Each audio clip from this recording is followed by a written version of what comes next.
ډیرو محترم مسلمانانو، نن یو داسې وظیفه چې هر حاجت او هر خواهش به د الله جل شانه پوره کوي، هر ارمان د زړه به د الله جل شانه پوره کوي او ډیره اسانه وظیفه ده.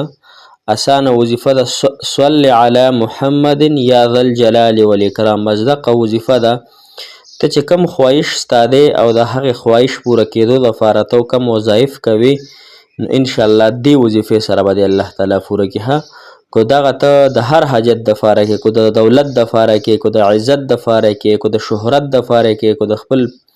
مینې محبت دپاره کې، کو د بیرون ویزې دپاره کې،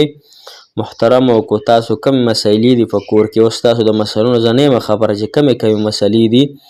هغه ټول حاجتونه او خواهشات به د الله تعالی پوره کړي. هر سړی دا خواهش په زړه کې لري، یو ارمان په زړه کې لري، یو چاحت لري چې الله تعالی زما دا ارمان، دا چاحت، دا مصیبت، دا بیماری، هر یو څیز چې دی دا د الله تعالی ختم کړي. نو د هغې دپاره محترم مسلمانان دا ډیره زیاته اسانه وظیفه ده. صل علی محمد یا ذا الجلال والاکرام. نو ټولو مسلمانانو ته درخواست دی انشاءالله چې دا وظیفه تاسو شروع کړئ. انشاءالله الله تعالی به تاسو ته هغه څیز درکړي، هغه خواهش هم پوره کړي، هغه جایز حلال محبت به درکړي، نکاحګانې وي، هره مسله ستاسو وي، هغه ټول په ټوله به الله جل شانه تاسو ته درکړي انشاءالله العزیز. السلام علیکم ورحمت الله وبرکاتو. ډېرو معزز و محترمو قابل قدر مسلمانان رونو خویندو او هغه مسافر کم چې بهر وطنونو کې ژوند کوي، الله تعالی دغې تور سرو زنانه او نارینه له ډېره اوږده زندګي د صحت او عافیت والا ورکړي او خپلو کورونو ته د الله تعالی په ډکو منګلو راوستلی کړي. او کم چې زما محترم مسلمانان دي زما غږ اوري، الله تعالی د دوی د زړه ارمانونه دې وظیفې سره پوره کړي. رب کریم دې ستاسو هر جایز خواهش پوره کړي انشاءالله. دا دعاګانې پرون د جمعې ورځ ده، پرون د جمعې ورځ الحمدلله پرون هم ما تاسو ته دعاګانې کړي دي. تاسو ما ته ویلي هم نه دي، لیکن زه تاسو ته بیا هم دعا کوم خاص د الله تعالی د رضا دپاره چې زما دا کم کتونکي اورېدونکي دي چې د دوی الله تعالی حاجات پوره کړي او مشکلات یې الله تعالی اسان کړي. لہذا دا داسې وظیفه ده، اسانه هم ده، وخت پې هم ډېر کم لګي او صرف 1100 پیرې دا وظیفه په دې طریقه وکړئ، کومه طریقه چې راته زه ښایمه انشاءالله تاسو به الله تعالی ضرور حاجت پوره کوي. حاجت روا مشکل کشا څوک دی؟ رب العالمین دی. که موږ د هغه در پرېږدو، که موږ د الله تعالی هغه وظایف پرېږدو، نو محترمو نو نور څوک به زموږ حاجتونه پوره کوي؟ بل خو څوک نشته دی. لہذا وظایف مه پرېږدئ، وظایفو کې ډېر برکات وي، د دنیا او آخرت خیرونه به الله تعالی درکړي، د دنیا او آخرت تمام مشکلات هم الله تعالی اسان کړي انشاءالله العزیز. وظیفه دارنګې ده محترم مسلمانانو، دا وظیفه د هر حاجت دپاره تاسو ویلی شئ انشاءالله فورا به هغه حاجت الله جل شانه پوره کوي. خو کامل یقین سره به دا وظیفه تاسو کوئ. لومبی خو به داسې کار وکړه چې صفا کپړې به واچوئ، فاکې صفا کپړې چې مو واچولې په هغې باندې به بیا عطر ولګوئ، خوشبو. کو عطر وي ډېره زیاته ښه ده، کو عطر نه وي خیر دی، سپری بیا په دې خپل وجود باندې ولګوئ، یعنې په کپړو باندې. بیا به داسې کار وکئ 2 رکعته به نفل وکئ، صلات حاجت مونځ صحیح شوه، او دا مونځ به د ماسخوتن د مونځ نفس کوئ. د ماسخوتن د مونځ نفس به 2 رکعته صلات حاجت مونځ وکئ، بیا په دغې جانماز باندې کښېنئ، په کوم جانماز چې تاسو مونځ کړی د هغې نه پس په محترمو مسلمانانو تاسو 11 پیرې درود شریف ووایئ، درود ابراهیمي.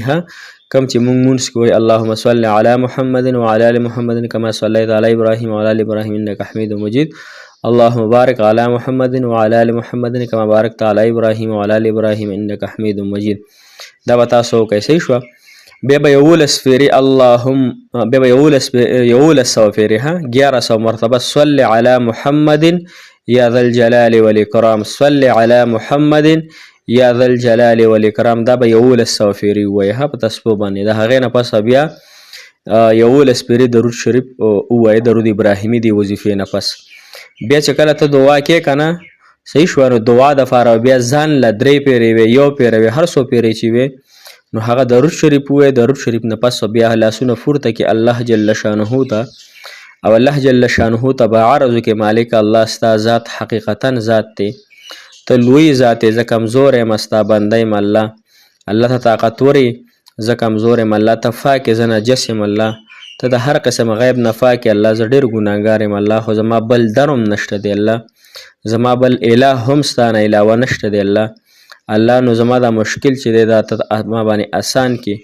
او دا مشکل او دا محتاجي او دا غریبي یا دا ناچاقي یا محترم مسلمانانو دا بې برکتي یا دا عمر کې راته برکت واچي یا زما قرضونه ختم کړي یا ماله دا محبت راکړي الله تعالی زما نکاح وکړي الله ستا حبیب صلی الله علیه وسلم نکاح کړی تا ته خوښ عمل دی الله نو الله ما د ګناهونو نه وساتلی کړي الله زما دا جایز حاجات جایز خواهشات ته پوره کړي انشاءالله العزیز دا وظیفه به تاسو متواتر 40 ورځو پورې کوئ ها 40 ورځو پورې به دا وظیفه کوئ هر مشکل دپاره صحیح شو که نه او روزانه کو دا وظیفه به 314 پیرې په یو مقرر وخت باندې هم کولی شئ نو هم کولی شئ انشاءالله الله تعالی به رزق هم درکړي عمر کې برکت واچي مشکلات هم الله تعالی اسان کړي هر درد محتاجي غریبي صحیح شوه د بل په زړه کې محبت اچولو هر څه دپاره انشاءالله دا ډېره زیاته بهترین او مجربه وظیفه ده لهذا په دغه طریقې سره وکړئ بل 3 خبرې دې سره لازمي دي لومبنۍ خبره ده محترم مسلمانانو چې مونځ مه قضا کوئ په هر حال کې په هره موقع کې مونځ مه قضا کوئ ښه مونځ یو داسې عبادت دی محترمو چې مونځ سره هم الله تعالی تمام حاجات پوره کوي پریشانۍ خود به خوده ختمیږي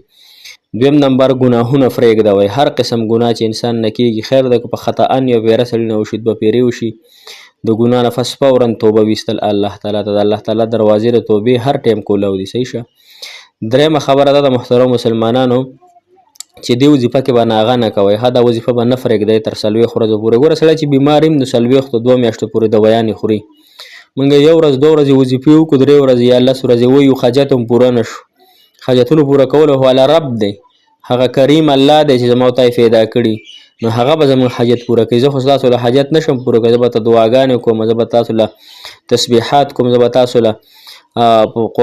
مدرسه کې ختمونه کوم دغه زما وس دی که زما وس کې خدا نشي زه تاسو له حاجت پوره کوم که چېرې دا وس الله تعالی انسانانو ته ورکړی وی نو جناب محمد رسول الله صلی الله علیه وسلم ته به حواله وی صحیح شو لیکن د علم غیب صرف الله تعالی دی حاجت روا صرف الله تعالی دی دا خبره باندې تاسو خپل سر خلاص کړئ څلورمه خبره اخیری چې کومه ده هغه داره چې روزانه اعتبار سره 10 روپۍ 20 روپۍ 50 روپۍ 100 روپۍ یو ترکاري سالن ترکاري یا روټۍ دا خاص د الله تعالی د رضا دپاره صدقه کول او د خپل حاجت دپاره چې الله تعالی دا صدقه مې ستا په نوم باندې وکړه خالص مخلص ستا د رضا دپاره الله د دې صدقې د برکت الله ته زما حاجت پوره کړي زما مشکل اسان کړي زما جایز ارمان پوره کړي زما واده وکړي زما نکاح وکړي زما د خپل محبت میلاو کړي